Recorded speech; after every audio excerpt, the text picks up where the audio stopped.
नमस्कार साथियों, एससीटी एकेडमी पर आप सभी का स्वागत है। आज जो हम क्वेश्चन पेपर करने वाले हैं वो करेंगे 29 दिसंबर 2021 का। इससे पहले हम आपको 16 दिसंबर, ठीक है, उसके बाद 20 दिसंबर, 21 दिसंबर, 22, 23, 24, ठीक है, उसके बाद 25, 26 एग्जाम नहीं हुई थी, 27, 28 तक का जो है डिस्कशन करा दिया गया है। अगर आप इनमें से कोई अभ्यर्थी है तो आप हमारे प्लेलिस्ट में चले जाइए और वहां पर आप खोजकर इनका डिस्कशन देख लीजिए। तो आज हम जो आंसर की करने वाले हैं वो करेंगे 29 दिसंबर 2021 का पेपर 1 फर्स्ट शिफ्ट की परीक्षा। तो चलते हैं हम पीडीएफ की तरफ और देखते हैं आज के 29 दिसंबर 2021। उम्मीद है ईवीएस हिंदी संस्कृत का वीडियो आज से उपलब्ध होना शुरू हो जाएगा। रात तक उम्मीद है कि आपको हम उपलब्ध करवा देंगे। तो आज हम पहले शुरू करते हैं सीडीपी और मैथमेटिक्स यानी 29 दिसंबर 2021 का। तो बढ़ते हैं अपन पीडीएफ की तरफ और देखते हैं 29 दिसंबर 2021। सबसे पहले तो आप सभी अभ्यर्थी इसको शेयर कर दीजिए ताकि सभी अभ्यर्थी 29 दिसंबर वाले यहां जुड़ सके और अपना आंसर मिला सके। जल्दी से जल्दी आप लोग शेयर कर दीजिए और वीडियो को लाइक कर दीजिए। ठीक है, हम बढ़ते हैं 29 दिसंबर के पीडीएफ की तरफ। आगे हम अपने पीडीएफ पर देखिए, यहां पर जो टेस्ट डेट है वो 29/12/2021 मतलब 29/12/2021 को यह परीक्षा हुई थी। उसी के क्वेश्चन का हम आज क्वेश्चन का आंसर डिस्कशन करेंगे। तो चलिए हम आज के क्वेश्चन को शुरू करते हैं। देर नहीं करना है, जल्दी से हम 60 क्वेश्चन का डिस्कशन करेंगे।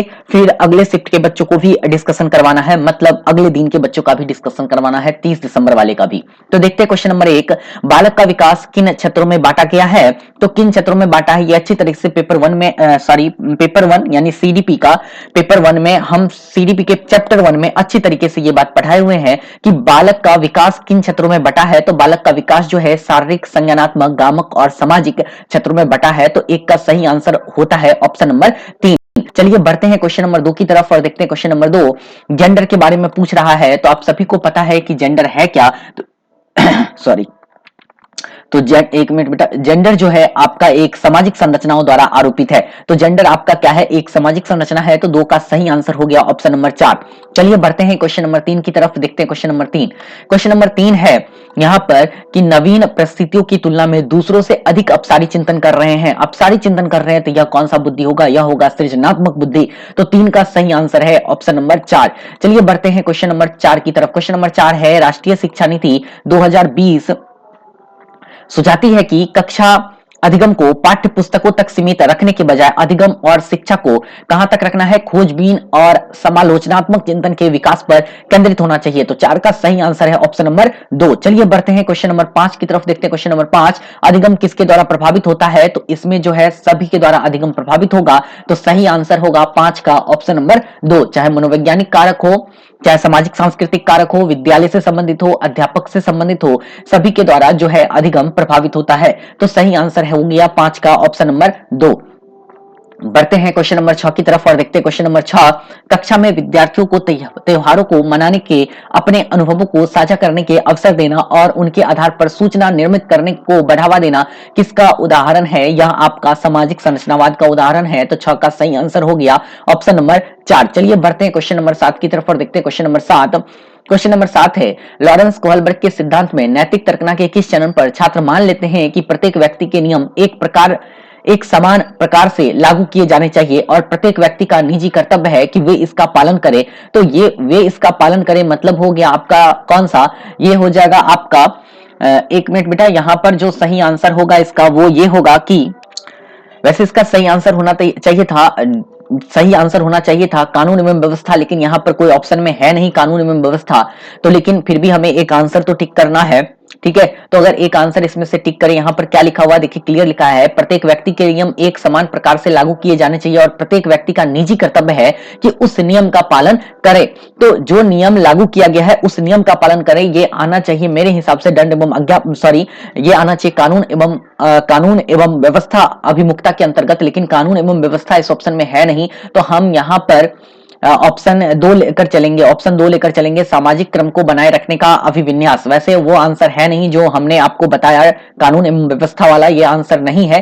तो हम यहाँ पर ऑप्शन 2 लेकर चलेंगे। चलिए बढ़ते हैं क्वेश्चन नंबर 8 की तरफ और देखते हैं क्वेश्चन नंबर 8। क्वेश्चन नंबर 8 है निम्नलिखित में से क्या प्रगतिशील कक्षा की विशेषता नहीं है, विशेषता नहीं है बोल रहा है। तो यहाँ पर जो विशेषता नहीं है वो होगा दंड और पुरस्कार का प्रयोग। ठीक है, ऑप्शन नंबर 2। चलिए बढ़ते हैं क्वेश्चन नंबर 9 की तरफ और देखते हैं क्वेश्चन नंबर 9। क्वेश्चन नंबर 9 कह रहा है कि अध्यापक के द्वारा आकलन और मूल्यांकन के विविध तरीकों का इस्तेमाल किया जाना चाहिए। और आर कह रहा है इसमें मूल्यांकन का उद्देश्य अच्छा निष्पादन करने वाले विद्यार्थियों को शेष कक्षा से पृथक करना है।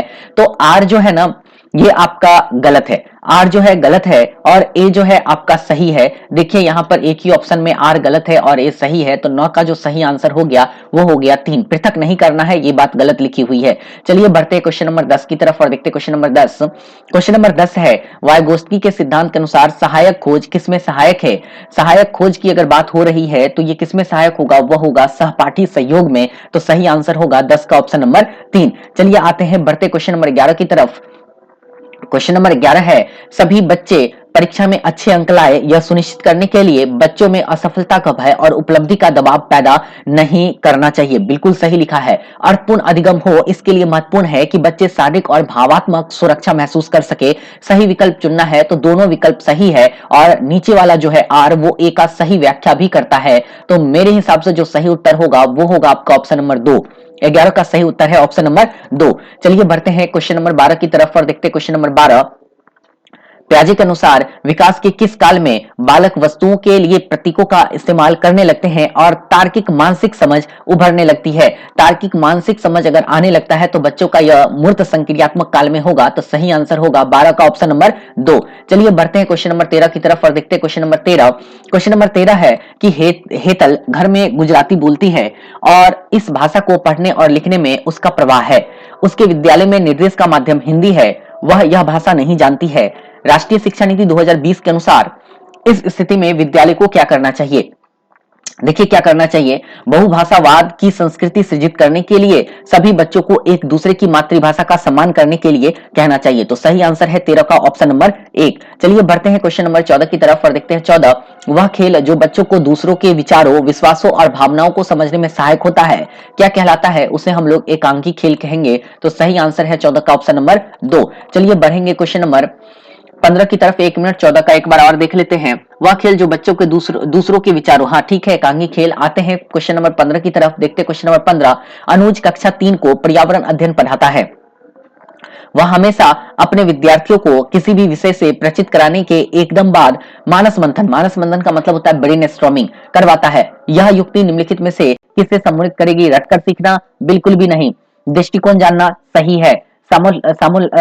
समालोचनात्मक चिंतन सही है। खोजबीन सही है। तो 2 3 4 जिस ऑप्शन में होगा वही इसका सही आंसर है, वो है ऑप्शन नंबर 3। तो 15 का जो सही आंसर है वो है ऑप्शन नंबर 3। चलिए बढ़ते हैं क्वेश्चन नंबर 16 की तरफ और देखते हैं क्वेश्चन नंबर 16। क्वेश्चन नंबर 16 है अमन एक पहेली के टुकड़े को ठीक से लगाने की कोशिश कर रहा है लेकिन सही जगह पर सही हिस्सों को फिट करने के लिए संघर्ष करता है।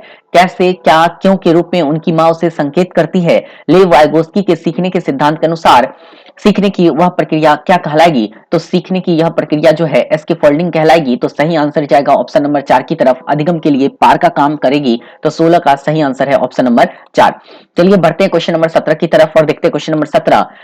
17 में है अपने लंबे मगर कम चौड़े गिलास में नींबू पानी के स्तर की ओर इशारा करते हुए अपनी बहन को चिढ़ाती है कि उनके पिताजी ने उसे ज्यादा नींबू पानी दिया है। उनकी बहन किसी भी तरह की प्रतिक्रिया नहीं देती है क्योंकि उसने अपने पिता को उनकी गिलास में गिलास में नींबू पानी डालते हुए देखा है और वह जानती है कि दोनों गिलासों में नींबू पानी की मात्रा क्या है, समान है। इस संदर्भ में सारा क्या प्रदर्शित करती है। मतलब क्या हो गया कि यहाँ पर बच्चे में संरक्षण का सिद्धांत विकसित हो चुका है। मतलब क्रमबद्धता तो आएगा नहीं, जीववाद होगा नहीं, वर्ग समावेशन होगा नहीं, केंद्रीकरण एक सही आंसर आता है। तो 17 का जो सही आंसर है वो होगा ऑप्शन नंबर 2। वैसे संरक्षण रहता तो और ज्यादा सटीक आंसर होता। तो सही आंसर है ऑप्शन नंबर 2। चलिए बढ़ते हैं क्वेश्चन नंबर 18 की तरफ। 18 नंबर क्वेश्चन कह रहा है कि एक समावेशी कक्षा में सहयोगात्मक प्रणाली और सहयोजक अधिगम को या का डाइस क्या लिखा हुआ है यहाँ पर, क्या देना है। समावेशी कक्षा में सक्रियता को प्रोत्साहित करना चाहिए। तो सही आंसर है 18 का ऑप्शन नंबर 4। चलिए बढ़ते हैं क्वेश्चन नंबर 19 की तरफ। अध्यापक को अपनी कक्षा में सुविधा वंचित करने से सुविधा वंचित वर्ग से आने वाले बच्चों के लिए क्या करना चाहिए? देखिए क्या करना चाहिए, तो यहाँ पर होना चाहिए सहयोगात्मक समूह बनाने चाहिए जो अधिगम के संवर्धन के लिए समूह विविधता का क्या करे, विविधता का इस्तेमाल करे। तो 19 का सही आंसर है ऑप्शन नंबर 2। चलिए आते हैं क्वेश्चन नंबर 20 की तरफ। क्वेश्चन नंबर 20 जो है डिसलेक्सिया किससे संबंधित होगा? तो डिसलेक्सिया होगा आपको रीडिंग स्किल से, तो एक ही ऑप्शन है रीडिंग। 20 का सही आंसर होगा ऑप्शन नंबर 3। चलिए आते हैं क्वेश्चन नंबर 21 की तरफ और देखते हैं क्वेश्चन नंबर 21। क्वेश्चन नंबर 21 है कि एक विद्यार्थी जिसे एडीएचडी यानी अवधान न्यूनता न्यूनता अति सक्रियता विकार को समावेशित करने के लिए कौन सी कक्षा प्रभावशाली है? तो यहाँ होगा जहाँ कक्षा लचीली समय सारणी और बैठने की व्यवस्था है और विद्यार्थी अपनी रुचि अनुसार स्वयं कार्य करते हैं। सही आंसर है 21 का ऑप्शन नंबर 2। चलिए बढ़ते हैं 22 की तरफ। 22 देखिए स्मृति विषयक युक्ति कौन सी है? तो ये जो युक्ति है यह युक्ति कहलाती है संवेगों के नियमन के तकनीक की। तो सही आंसर है 22 का ऑप्शन नंबर 3। चलिए बढ़ते हैं क्वेश्चन नंबर 23 की तरफ। क्वेश्चन नंबर 23 है निम्नलिखित में से कौन सा सिद्धांत यह दर्शाता है कि विकास दिशात्मक है सिर से पैरों की ओर? तो टॉप टू बॉटम इसको कहते हैं, जिसे हम लोग इंग्लिश में अधोगामी सिद्धांत कहेंगे। तो सही आंसर है 23 का ऑप्शन नंबर 3। चलिए आते हैं क्वेश्चन नंबर 24 की तरफ और देखते हैं क्वेश्चन नंबर 24। क्वेश्चन नंबर 24 है आपको यहाँ पर कि राघव जब शिशु था तब उसे माता पिता के स्नेह से वंचित रहना पड़ा। बाल्यावस्था के आगे के चरण में उसे बहुत संवेदनशील अध्यापक मिले, फिर भी उसे लोगों पर विश्वास करने में परेशानी होती है और वह जोखिम लेने का साहस नहीं दिखा पाता है। राघव के विषय में विकास का कौन सा मुद्दा एकदम स्पष्ट रूप से वर्णित होता है? तो यह होगा प्रकृति पालन पोषण का मुद्दा। तो सही आंसर है ऑप्शन नंबर 1। तो 24 का आंसर मिल गया ऑप्शन नंबर 1। चलिए बढ़ते हैं क्वेश्चन नंबर 25 की तरफ। क्वेश्चन नंबर 25 है हार्वर्ड गार्डनर के बहुआयामी बुद्धि के सिद्धांत के अनुसार निम्नलिखित में से किसका प्रयोग दृष्टिगत जगत के सही तरह से अनुभव, ठीक है, सही तरह से अनुभव करने की योग्यता और अपने आरंभिक अनुभव में परिवर्तन लाने की योग्यता क्या कहलाता है ना? देखिए यहां पर दृष्टिगत जगत को सही तरह से अनुभव करने की योग्यता और अपने आरंभिक अनुभव में परिवर्तन लाने की योग्यता के लिए किया गया है। यहां पर दृष्टिगत जगत को सही तरह से अनुभव करने की योग्यता होगा, तो मेरे हिसाब से जो इसका आंसर होना चाहिए वो होना चाहिए स्थानिक बुद्धि। ठीक है, तो 25 का सही आंसर है 3। वैसे अगर अपने आरंभिक अनुभवों की बात हो रही है तो इसके अनुसार ऑप्शन 4 भी जाता है, लेकिन यहां पर लिखा हुआ दृष्टिगत जगत को सही तरह से अनुभव, आप मतलब जो जगत है उसे सही तरीके से अनुभव कर रहे हैं। ठीक है, देखिए इसका जो सही आंसर है, ज्यादा सटीक आंसर जाता है बेटा, वो जाता है ऑप्शन नंबर 4 की तरफ ही। 4 ही इसका सही आंसर है, अंतः वैयक्तिक बुद्धि। 25 का 4 ही टिक लगाएंगे, 3 नहीं होगा। 3 यहां पर जो है आपका गलत है, 3 बिल्कुल भी नहीं होगा। सही होगा आंसर ऑप्शन नंबर 4। चलिए बढ़ते हैं क्वेश्चन नंबर 26 की तरफ और देखते हैं क्वेश्चन नंबर 26। क्वेश्चन नंबर 26 है राशि ने बच्चों की अवधारणाओं के प्रति समझ का आकलन करने के लिए एक नई विधि का प्रयोग किया। उसने बच्चों से कहा कि वे एक उत्तर के लिए जितना संभव हो अधिक से अधिक प्रश्न बनाए, जैसे ही बच्चों के लिए है। तो यह कौन सा होगा? यह होगा बाल केंद्रित विधि। तो सही आंसर होगा 26 का 3। ठीक है, चलिए बढ़ते हैं क्वेश्चन नंबर 27 की तरफ, देखते हैं 27। विद्यार्थियों के काम में त्रुटियों के विश्लेषण का मुख्य उद्देश्य क्या है? त्रुटियों के विश्लेषण का मुख्य उद्देश्य क्या होगा? बच्चों की सोच चिंतन को समझना। सही आंसर है 27 का ऑप्शन नंबर 3। चलिए आते हैं 28 की तरफ। एक अध्यापिका चाहती है कि उनके विद्यार्थी आंतरिक रूप से अभिप्रेरित रहे, उसे क्या करना चाहिए? तो उसको करना है बच्चों के जिज्ञासा प्रोत्साहित करनी चाहिए और सीखने के आनंद को अभिप्रेरित करनी चाहिए। तो सही आंसर है 28 का ऑप्शन नंबर 3। चलिए आते हैं क्वेश्चन नंबर 29 की तरफ और देखते हैं क्वेश्चन नंबर 29। क्वेश्चन नंबर 29 है, देखिए 29 नंबर क्वेश्चन क्या कह रहा है? क्वेश्चन नंबर 29 है बच्चों के बारे में निम्नलिखित में से कौन सा कथन सही है? तो पहला है बच्चे वैज्ञानिक शोधकर्ता बनने के लिए पैदा होते हैं। ऐसा नहीं है कि वैज्ञानिक शोधकर्ता बनने के लिए ही पैदा होते हैं, तो एक तो गलत है। 2 देखते हैं बच्चे पर्यावरण के सक्रिय अन्वेषक है। सही है। बच्चे वयस्क की तरह सोचते हैं, सिर्फ उनसे कम। यह भी सही है। बच्चे सामाजिक अंतक्रिया द्वारा अपने परिवेश में अर्थ सृजित करने के लिए पैदा होते हैं। यह भी उत्तर सही है। मेरे हिसाब से जो उत्तर होगा वो होगा 2, 3 और 4, वो जो है ऑप्शन नंबर है 2 में। तो सही आंसर होगा ऑप्शन नंबर 2, है ना? ऑप्शन नंबर कौन सा सही है इसका? दो सही है, तो 29 का सही आंसर जाता है ऑप्शन नंबर 2 की तरफ। आते हैं 30 नंबर क्वेश्चन की तरफ और देखते हैं क्वेश्चन नंबर 30। क्वेश्चन नंबर 30 है कि एक विद्यार्थी अलीजा, जिनका नियंत्रण केंद्र आंतरिक है, परीक्षा में असफल होने के लिए किसे जिम्मेदार ठहराएगी? मतलब हम आंतरिक रूप से विपरीत है और उसके बाद हम परीक्षा में फेल हो गए, इसका मतलब क्या हुआ? हमारी योग्यता में कमी थी। मतलब हम आंतरिक रूप से अभिप्रेरित थे, फिर भी हम सही तरीके से अपना अध्ययन नहीं किए, जिस वजह से हम क्या हो गए? असफल हो गए। तो उसकी योग्यता में क्या हो सकती है? कमी हो सकती है। ठीक है, तो 30 का आंसर एक की तरफ जाता है। चलिए आते हैं अब हम गणित की तरफ और बात करेंगे गणित का। गणित के आंसर का अब हम मिलान करेंगे, लेकिन उससे पहले आप सीडीपी का कितने आंसर आपके सही हुए कमेंट करके बताएंगे। एक दो आंसर की जो है ऑफिशियल आंसर की से मिसमैच हो सकता है, तो वहां घबराना नहीं है, एक दो लेकर चलना है। अगर आपका स्कोर 95-96 आता है तो आप सेफ जोन में है। अगर ऑल ओवर 95-96 आता है तो आप सेफ जोन में है, क्योंकि नॉर्मलाइज होगा तो स्कोर बढ़ेगा, या घटने की बात हो तो 2-4 नंबर ही घटेगा, ज्यादा घटने की बातें नहीं होगी। ठीक है, तो आप हमें बताएंगे कि आपने 30 में कितना स्कोर किया सीडीपी में। सबसे पहले तो आप कमेंट करके हमें जवाब दीजिए, फिर हम चलते हैं मैथमेटिक्स की तरफ। ठीक है बेटा, जल्दी से आप कमेंट कीजिए, फिर हम चलेंगे मैथमेटिक्स की ओर। चलिए ठीक है, कमेंट कर दिया आप लोगों ने। चलिए अब हम बढ़ते हैं मैथमेटिक्स की तरफ और देखते हैं मैथमेटिक्स। ठीक है, चलिए आइए गणित की तरफ। गणित में है एक गणित की परीक्षा में सुश्री फातिमा ने एक प्रश्न सम्मिलित किया, यदि दो संख्या का योग 17 है तो संख्या क्या है? तो यहाँ पर ये जो प्रश्न होगा वह होगा ओपन एंडेड क्वेश्चन। सही आंसर होगा ऑप्शन नंबर 1, मुक्त सिरे वाला प्रश्न। चलिए आते हैं क्वेश्चन नंबर 2 की तरफ। क्वेश्चन नंबर 2 है, वो है दो संख्या का गुणनफल उनके क्रमों को पलटने पर समान रहता है, यह गुणधर्म क्या कहलाएगा? तो देखिए समान रहता है तो यह गुणधर्म आपको कहलाएगा कौन सा? कम्यूटेटिव लॉ, उसको कहते हैं क्रम विनियम गुण। तो सही आंसर है ऑप्शन का ऑप्शन क्वेश्चन नंबर 2 का ऑप्शन नंबर 4। क्वेश्चन नंबर 3 देखते हैं। क्वेश्चन नंबर 3 है, निम्न में से कौन सा सहयोगिक और सक्रिय अधिगम को प्रोत्साहित करता है? सक्रिय अधिगम को इनमें से कौन सा प्रोत्साहित करेगा? तो देखिए इनमें से कौन सा आंसर सही होगा? वह होगा, देखिए यहाँ पर ये जो है आपका एकदम गलत है, और 4 नंबर ऑप्शन भी आपका गलत है। आंसर या तो 2 सही होगा या तो 3 सही होगा। 2 में कह रहा है प्रत्येक छात्र को गणितीय खेल और पहेलियां उपलब्ध कराना और उन्हें उनके उत्तरों को साझा करने के लिए कहना, लेकिन यहाँ पर बोल रहा है कि सहयोगिक और सक्रिय अधिगम होना चाहिए। तो ये अधिगम कब होगा? जब अभ्यर्थी एक दूसरे के साथ क्या करेंगे? इन्वॉल्व रहेंगे, संलग्न रहेगा, विचार विमर्श करेंगे। तो सही आंसर जाएगा ऑप्शन नंबर 3 की तरफ। तो हमारा जो 3 का सही आंसर है वो है ऑप्शन नंबर 3। बढ़ते हैं क्वेश्चन नंबर 4 की तरफ। क्वेश्चन नंबर 4 है, एक शिक्षिका कक्षा 1 के बच्चों को कुछ चित्र दिखाती है और उनमें हो रही घटनाओं के अनुसार उन्हें क्रम में लगाने के लिए कहती है। क्रिकेट खेलना, नहाना, भोजन करना, किताबें पढ़ना। इस गतिविधि के द्वारा शिक्षिका समय और घटनाओं के क्रम की अवधारणा को नहीं पढ़ा सकती, क्योंकि ये घटनाएं किसी भी क्रम में हो सकती है। दूसरा कह रहा है शिक्षिका कार्यों को क्रम में करने की अच्छी आदत विकसित कर रही है। तीसरा कह रहा है शिक्षिका घटनाओं के क्रम की अवधारणा को विकसित कर रही है। और चौथा कर रहा है शिक्षिका केवल समय की अवधारणा। तो ये तो गलत हो गया।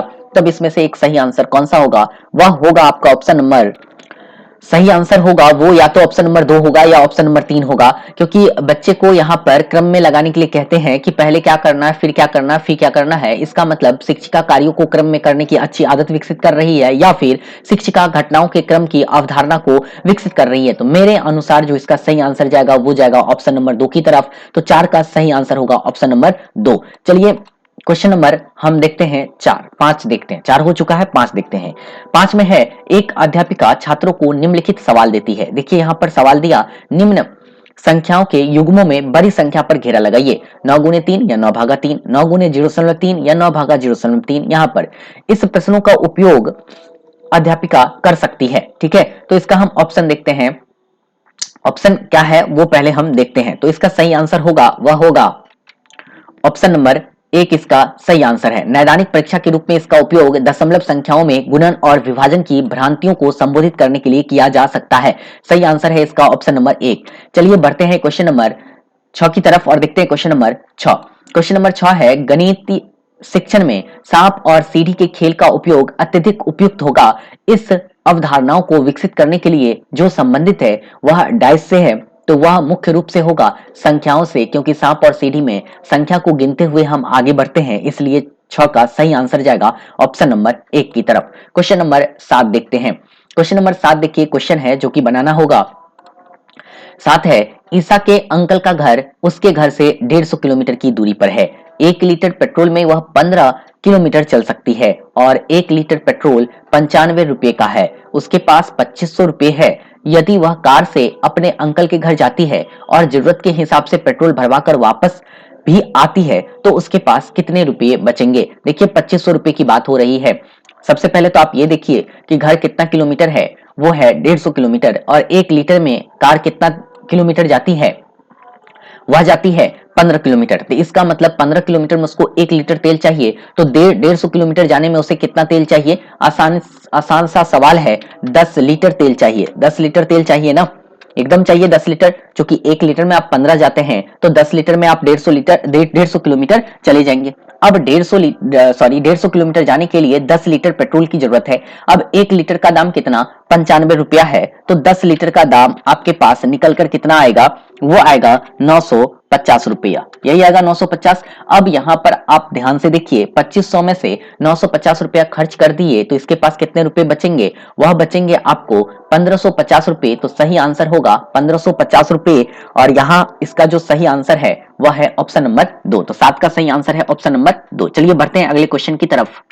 सॉरी बेटा, यहाँ पर जो है उसको आना भी है ना, वो जा भी रहा है और आ भी रहा है। यहाँ पर वो दोनों काम कर रही है। यहाँ से इधर से जा भी रही है, तो जा रही है तो 950 का पेट्रोल डलाती है, और आएगी तो 950 का पेट्रोल और डलाएगी ना। तो क्या कितना हो गया उसके पास, 1900 का पेट्रोल वो डला लेगी ना। तो बचेगा कितना रुपया उसके पास, तो 600 रुपया बचेगा। सही आंसर ऑप्शन 4 को जाएगा, ना कि ऑप्शन 2 को। देखिए क्वेश्चन थोड़ा सा मिस्टेक होने की वजह से, थोड़ा सा ध्यान पर से हटने की वजह से उत्तर किस तरह से गलत होता है और आंसर भी मिल जाता है।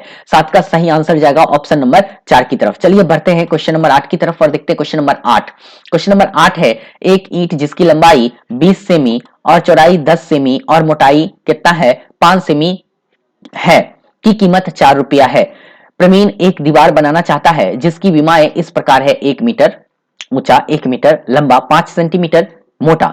इस दीवार को बनाने के लिए ईंटों पर कितनी राशि खर्च करनी पड़ेगी। तो पहले तो आपको ईंटों की संख्या निकालनी पड़ेगी। तो ईंटों की संख्या निकालने का तरीका क्या है, आप जो यहां पर देख रहे हैं ना, क्या 1 मीटर उसको बना लेंगे कितना, सेंटीमीटर। फिर यहाँ पर कितना है 1 मीटर, इसको भी हम बना लिए कितना, सेंटीमीटर। और यहाँ पर है 5 सेंटीमीटर, तो इसको हम लिख देंगे 5 ही। और ईंट का लंबाई चौड़ाई ऊंचाई दे रखा है, वो दे रखा है कितना, 20। फिर कितना दे रखा है, 10। फिर कितना दे रखा है आपको, 5। ठीक है, ये दे रखा है, तो ये दोनों 5 आपस में कट गया, यहां से ये भी आपस में कट गया, और यहां से ये 0 भी आपस में कट गया, और इसको यहां पर काटेंगे तो हमारे पास आ गया 50। मतलब कितना ईंट चाहिए उसको जो ईंट का काम है वो 50 ईंट का ही काम पड़ेगा, और 50 ईंट का काम पड़ेगा तो 1 ईंट का दाम कितना है, वो है 4 रुपया। तो 50 ईंट का कितना हो गया, वो हो गया आपका 200 रुपया, और 200 रुपया ऑप्शन नंबर 4 में है। तो सही आंसर बेटा हो गया ऑप्शन नंबर 4। चलिए बढ़ते हैं क्वेश्चन नंबर 9 की तरफ और देखते हैं क्वेश्चन नंबर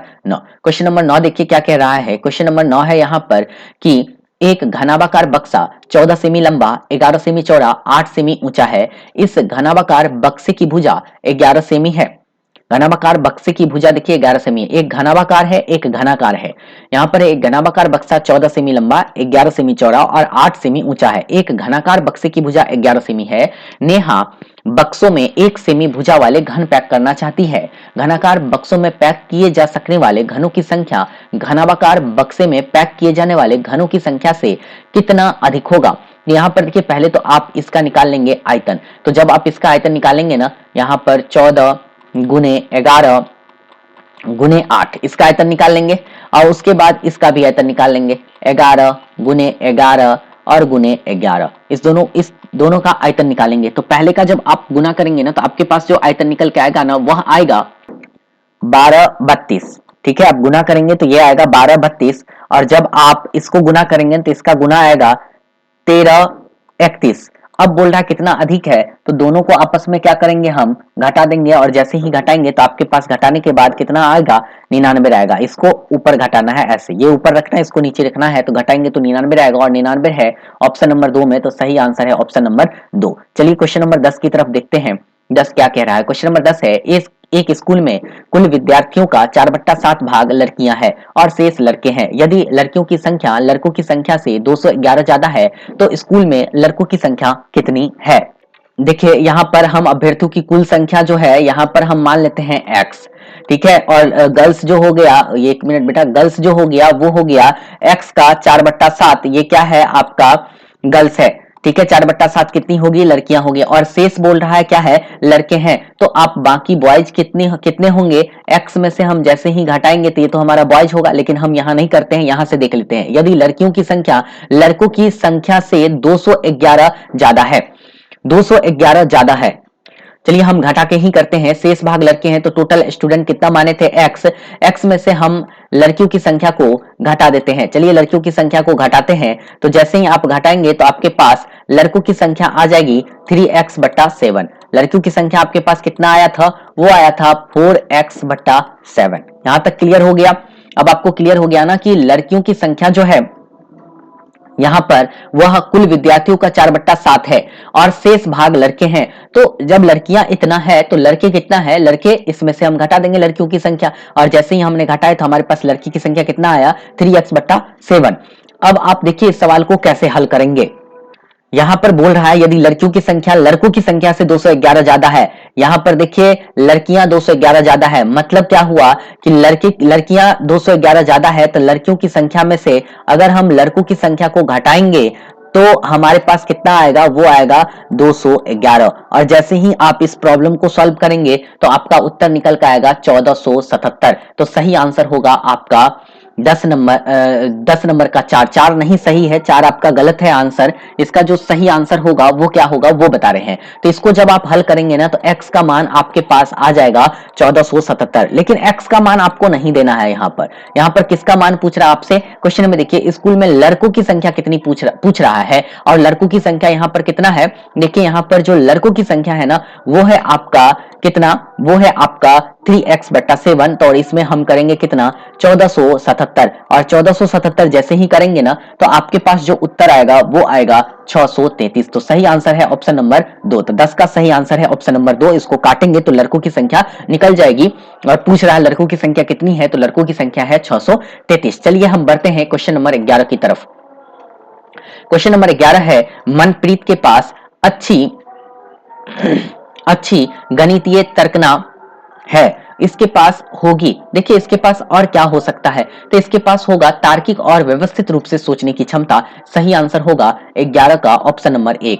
12 नंबर क्वेश्चन देखते हैं। क्वेश्चन नंबर 12 है, फ्लोरा की फिशिंग कंपनी हर महीने 9000 किलो ताजा मछली पकड़ती है। ताजा मछली का विक्रय मूल्य 30 रुपया प्रति किलो है और सूखी मछली का विक्रय मूल्य 120 रुपया प्रति किलो है, लेकिन जब ताजी मछली सूख जाती है तो वह उसके वजन का 1/3 रह जाती है। यदि फ्लोरा सूखी मछली बेचती है तो उसे ताजी मछली बेचने से कितने पैसे अधिक मिलेंगे। अब देखिए फ्लोरा की फिशिंग कंपनी हर महीने 9000 किलो क्या करती है, मछली पकड़ती है। ताजी मछली का विक्रय मूल्य 30 रुपया प्रति किलो है। अब यहाँ पर ताजी मछली का देखिए, यहाँ पर अगर हम फ्रेश की बात करते हैं, ठीक है, ताजी मछली का, तो 9000 किलो ताजी मछली है नहीं है, और इसको 30 रुपए किलो से वह बेचती है, तो इसके पास कितना रुपया हो जाएगा, 27 पर कितना जीरो देंगे, 4 जीरो, नहीं देंगे 1 जीरो 2 जीरो 3 जीरो 4 जीरो हो गया। अब जब मछली सुखाया जाता है तो वजन 1/3 रह जाता है। अब सुखाने के बाद यानी उसको क्या करते हैं, हम ड्राई कर देते हैं, तो ड्राई डी से डिनोट कर दिए 1/3। अब 9000 किलो मछली है, उसको 1/3 से भाग देंगे तब ना सुखाने के पश्चात हमारे पास मिलेगा, तो कितना मिलेगा, वो मिलेगा आपको 3000 किलो मछली रहेगा, नहीं रहेगा, काटेंगे तो 3000 आएगा। अब इसको बेच रहा है कितना से, वो बेच रहा है इसको 120 रुपए प्रति किलोग्राम की दर से। अब 120 प्रति किलोग्राम की दर से बेच रहा है, तो यहां पर 36 पर कितना जीरो हो जाएगा, 36 पर 4 जीरो हो जाएगा, ठीक है। अब बोल रहा है कि कितने पैसे अधिक मिल रहे हैं। यहाँ पर यदि फ्लोरा सूखी मछली बेचती है तो ताजी मछली से कितना ज्यादा पैसे कमा लेगी, इस दोनों को हम आपस में क्या करेंगे, घटाएंगे, तो घटाएंगे तो हमारे पास कितना आ जाएगा, हमारे पास जो उत्तर आएगा वो आएगा पहला 90,000 रुपया। तो सही आंसर होगा 12 का, वो होगा ऑप्शन नंबर 1। चलिए क्वेश्चन नंबर आते हैं हम 13 की तरफ और देखते हैं क्वेश्चन नंबर 13। क्वेश्चन नंबर 13 देखिए, यदि एक वृत्त के व्यास को दोगुना कर दिया जाए तो नई परिधि का पुराने वृत्त से परिधि से अनुपात कितना होगा। अब यहाँ पर क्वेश्चन है, एक वृत्त के व्यास को दुगुना कर देते हैं। चलिए एक वृत्त यहाँ बना लिए और एक वृत्त हम यहाँ बना लेते हैं, ठीक है। एक व्यास हम बना देते हैं यहां से यहां, ठीक है। चलिए यहां बन गया और यहां भी हम क्या बना देते हैं, एक व्यास बना देते हैं। अब देखिए वृत्त के व्यास को दुगुना कर देते हैं। इसका व्यास हम मान लेते हैं 1 है, क्या मान लेते हैं 1 है, और इसका व्यास मान लेते हैं कितना, व्यास मान लेते हैं 1 है। चलिए 1 है तो इसका जो है क्या हो जाएगा, ये त्रिज्या आधा हो जाएगा और इसका तब व्यास कितना हो जाएगा, 2 हो जाएगा। तो इसका त्रिज्या कितना हो जाएगा, 1 हो जाएगा। अब देखिए यहां पर क्या कह रहा है कि वृत्त के व्यास को दोगुना कर दिया जाए तो लिखा हुआ यहां पर कि नई परिधि का पुराने वृत्त की परिधि से अनुपात क्या होगा। यहां पर परिधि निकालना है, परिधि का फॉर्मूला क्या होता है, 2 पाई आर होता है ना। तो 2 के जगह 2, पाई की जगह हम पाई ही रखेंगे और आर के जगह हम 1/2 देंगे। तो हमारे पास इसके बाद जो आएगा वैल्यू वो आएगा कितना, पाई। यहां पर भी हम निकालेंगे तो इसका भी फॉर्मूला कितना है, 2 पाई और आर। 2 के जगह क्या लिखेंगे, 2 ही, पाई की जगह कितना लिखेंगे, पाई ही, और आर की जगह कितना लिखेंगे, 1 लिखेंगे, ठीक है। क्योंकि यहाँ पर आर कितना है, 1, तो इसके पास जो वैल्यू निकल के आएगा वो निकल के आएगा 2 पाई। अब देखिए यहाँ पर एक पाई है, एक 2 पाई है, तो नए वृत्त का पुराने वृत्त से अनुपात निकालना है। नए वृत्त का पुराने वृत्त से अनुपात निकालना है तो पाई बट्टा 2 पाई करेंगे तो पाई और पाई कैंसिल हो जाएगा, ऊपर 1, तो 1 अनुपात कितना आएगा, 2, और सही आंसर किसमें है, ऑप्शन नंबर 1 में। तो 13 का सही आंसर कौन सा हो गया, ऑप्शन नंबर 1। चलिए बढ़ते हैं क्वेश्चन नंबर 14 की तरफ और देखते हैं क्वेश्चन नंबर 14। देखिए क्वेश्चन नंबर 14 थोड़ा लंबा सा क्वेश्चन है, फिर भी हम इसको करेंगे। चलिए क्वेश्चन नंबर 14 देखिए, यहां पर नई दिल्ली से भोपाल जाने वाली 4 रेलगाड़ियों के छूटने और पहुंचने का समय नीचे दिया गया है। भोपाल शताब्दी 6 बजे छूटती है, पहुंचती है उसी दिन 14:07 में। NDLS VSKP AP स्पेशल यह 20 बजे छूटती है और अगले दिन पहुंचती है 4:30। इसी तरह से सब दिया गया है। सारणी के अनुसार कौन सी रेलगाड़ी भोपाल पहुंचने में सबसे ज्यादा समय लेती है। देखिए यहाँ पर भोपाल पहुंचने में सबसे ज्यादा समय कौन सी रेलगाड़ी लेती है वो हम देखते हैं। तो सारा रेलगाड़ी, नई दिल्ली से भोपाल जाने वाली 4 रेलगाड़ियां हैं, है ना, 1, 2, 3 और 4, ठीक है। छूटने और पहुंचने का समय दिया गया है, पहला रेलगाड़ी, दूसरा रेलगाड़ी, तीसरा, चौथा, ये सब जो है भोपाल ही जाती है। बोल रहा है सारणी के अनुसार कौन सी रेलगाड़ी भोपाल पहुंचने में सबसे ज्यादा समय लेता है। तो सबका टाइम निकालना पड़ेगा, सबका टाइम आप निकालिए। ये सुबह में 6 बजे खुलती है और उसी दिन यहाँ पर 14:07 में पहुंच जाती है। तो अब अगर इसमें टाइम निकालेंगे तो हमारे पास जो टाइम निकल के आएगा वो आएगा 8 घंटा 7 मिनट। 8 घंटा 7 मिनट हो गया क्लियर। अब इसको देखेंगे, ये जो है चलती है रात के 8 बजे और सुबह के 4:30 में उतरती है, तो इसका हो गया 8 घंटा 30 मिनट। 8 घंटा 30 मिनट ये ट्रेन चली और ये देखिए 20:10 में खुली है और यहाँ पर 5:20 में पहुंचती है। तो अगर इसका हम टाइम निकालेंगे तो इसका भी टाइम निकलेगा 4 और यहाँ 5, 5 4 9 घंटा, 9 घंटा 10 मिनट का टाइम निकल के आएगा। और इस ट्रेन को हम निकालेंगे, ये रात में खुलती है 22:25 में और पहुंचती है 7 बजकर कितना मिनट में, 40 मिनट में। तो अगर हम इसका समय निकालेंगे तो हमारे पास निकल कर आएगा, ये आएगा निकल के 9 घंटा 15 मिनट। 9 घंटा 15 मिनट। अब बोल रहा है सबसे ज्यादा कौन सा समय लेता है, सबसे ज्यादा यही समय लेता है, इसका नाम है KLK। तो सही आंसर है KLK SNSI स्पेशल। सही आंसर आपके पास जो निकल के आया वो निकल के आया ऑप्शन नंबर 3। कौन सा निकल के आया, option number 3, KLK SNSI SF special, ठीक है। तो 14 का सही आंसर आता है ऑप्शन नंबर 3। चलिए हम क्वेश्चन नंबर 15 देखते हैं। क्वेश्चन नंबर 15 चेक करते हैं। क्वेश्चन नंबर 15 है, प्राथमिक स्तर पर शाब्दिक समस्याओं, इबारती सवालों को शामिल करना चाहिए, क्यों करना चाहिए शामिल। अब इसका आंसर कौन सा होगा, देखिए ऑप्शन नंबर 3 इसका सही आंसर है। छात्रों द्वारा शाब्दिक समस्या, इबारती सवालों को प्रभावी रूप से समझने, प्रतिपादित करने और हल करने की क्षमता अर्जित करना महत्वपूर्ण कौशल है। 15 का सही आंसर ऑप्शन नंबर 3। चलिए बढ़ते हैं क्वेश्चन नंबर 16 की तरफ। क्वेश्चन नंबर 16 देखिए, 2 5 3 5 1 3 2 5 5 में 5 के सभी अंकित मान और स्थानीय मान का योग क्या होगा। 5 के सभी अंकित मान, देखिए यहाँ पर अंकित मान इसका क्या होगा 5, इसका क्या होगा 5, 5 5 कितना 10, फिर 5 10, फिर कितना 5 10, तो ये सॉरी 5 5 10 5 15 5 20, 20 तो हो गया अंकित मान। हमारे पास जो अंकित मान आया वो कितना आ गया 20 आ गया। चलिए अब स्थानीय मान निकालना है, तो इसका स्थानीय मान कितना 5000 और इसका स्थानीय मान कितना 50। ये 5000 हो गया, ये यहां पर कितना हो गया 50 हो गया। इसका स्थानीय मान कितना फिर 50 हो गया और इसका स्थानीय मान कितना 5 हो गया। सबका स्थानीय मान भी हमारे पास निकल गया। सबको योग करेंगे तो 5000 में 50 जोड़ेंगे तो 5050, फिर 50 जोड़ेंगे तो हमारे पास आ जाएगा 5100, मतलब ये 100 हो जाएगा तो 5100। 5100 में हम फिर कितना जोड़ेंगे 5, तो 5105। 5105 में फिर 20 जोड़ेंगे तो 5125 और सही आंसर आएगा ऑप्शन नंबर 4। तो 16 का जो सही आंसर है वो होगा ऑप्शन नंबर 4 5125। चलिए बढ़ते हैं क्वेश्चन नंबर 17 की तरफ और देखते हैं क्वेश्चन नंबर 17। क्वेश्चन नंबर 17 है, एक वर्ग का परिमाप 48 सेमी है, एक आयत का परिमाप इस वर्ग के परिमाप के बराबर है। देखिए यहां पर क्लियर लिखा हुआ है कि एक वर्ग का परिमाप 48 है और एक वर्ग का परिमाप, एक आयत का परिमाप वर्ग के परिमाप के बराबर है। तो इसका मतलब ये 48 तो इसका भी 48। आयत की लंबाई और चौड़ाई में आयत की लंबाई आयत की चौड़ाई से 4 सेमी अधिक है। वर्ग के तथा आयत के क्षेत्रफलों का अंतर पूछ रहा है। देखिए यहाँ पर परिमाप दे रखा 48, तो इसका मतलब इसका भुजा कितना हो गया, इसका भुजा हो गया 12। तब ना 12 12 12 12 12 चौक 48, तो इसका अगर हम क्षेत्रफल निकालेंगे तो इसका क्षेत्रफल निकल जाएगा 144।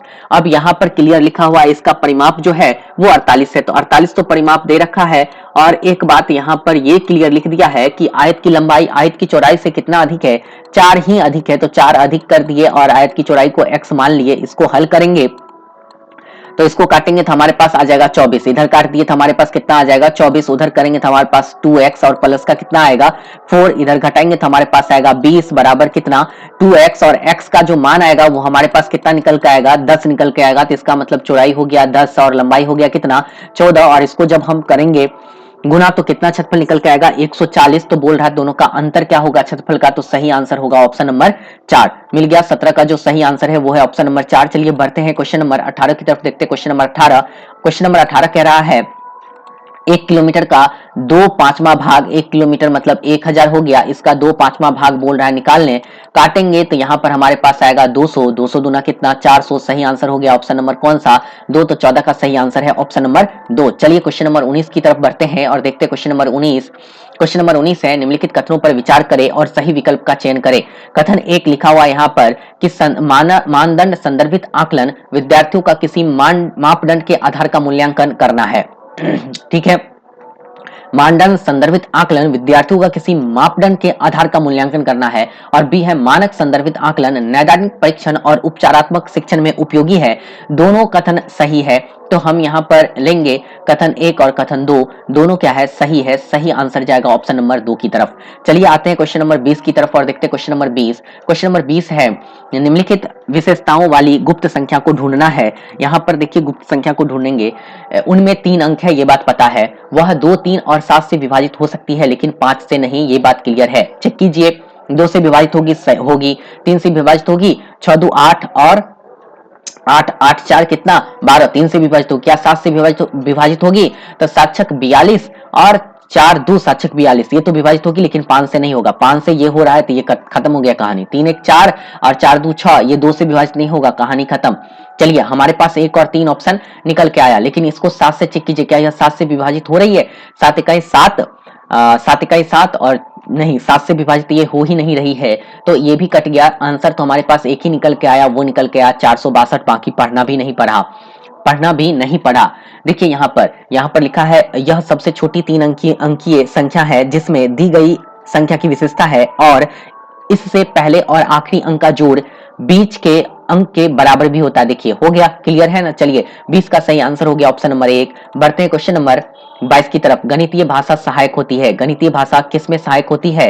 गणितीय भाषा जो है समस्या समाधान कौशल को विकसित करने में एकदम सही है, संप्रेषण वाचन में सही है, तार्किक विवेचन में सही है। सही आंसर होना चाहिए बिल्कुल सभी। समस्या समाधान कौशल को विकसित करने में भी होगा, संप्रेषण और वाचन कौशल को विकसित, ये नहीं बेटा, यहाँ नहीं। संप्रेषण और वाचन कौशल गणितीय भाषा सहायक नहीं होती है। ए और सही इसका सही आंसर है, और ए और सही है ऑप्शन नंबर 1 में। सही आंसर जाता है 21 का ऑप्शन नंबर 1। चलिए बढ़ते हैं क्वेश्चन नंबर 22 की तरफ, देखते हैं क्वेश्चन नंबर 22। क्वेश्चन नंबर 22 है कि दीपू अपने कमरे के चारों दीवारों रंग करना चाहता है। दीपू अपने कमरे के चारों दीवारें रंग करना चाहते हैं। सभी दीवारें आयताकार है और आमने सामने की दीवार की माप भी समान है। यदि दीवारों का आकार 4 मीटर गुने 3.5 मीटर, उसके बाद 4 मीटर गुने इतना मीटर है तथा दीवार को रंगने की कीमत 22 रुपया प्रति वर्ग मीटर है, तो दीवारों को रंगने में कुल कितना व्यय है?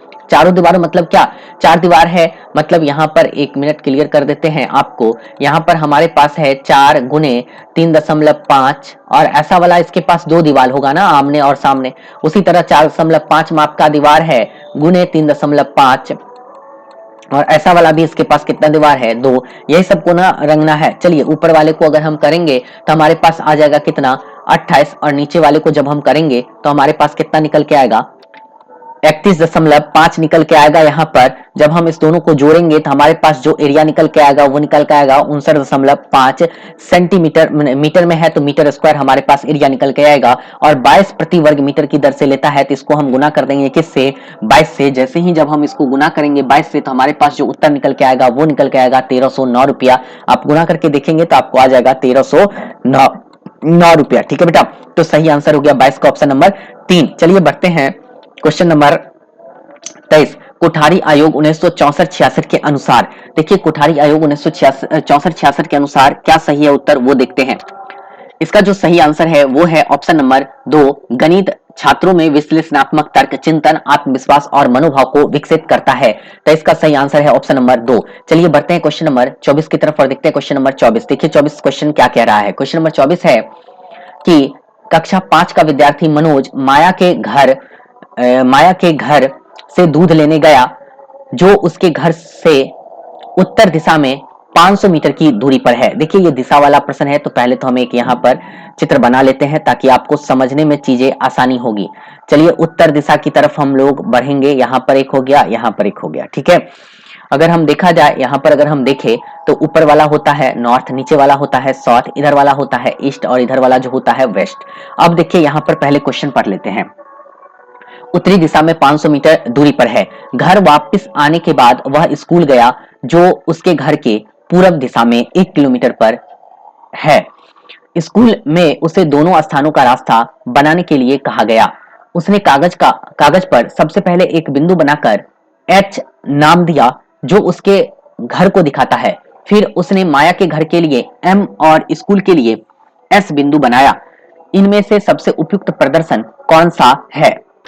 देखिए यहाँ पर 500 मीटर गया इधर, तो जिसका देखिए 500 मीटर इधर जा रहा है उत्तर की तरफ, तो हम यहाँ पर 500 मीटर ले लेते हैं उत्तर की तरफ। और बोल रहा है यहाँ पर कि उसने कागज पर सबसे पहले एक बिंदु एच बनाकर नाम दिया। मान लेते हैं हम इसका घर कहाँ पर है, यहाँ पर है, जिसका नाम उन्होंने क्या दिया? एच दिया। इधर गया माया के घर, तो इसका नाम उन्होंने एम दिया और यहाँ पर उसका स्कूल है तो इसका नाम उन्होंने एस दिया।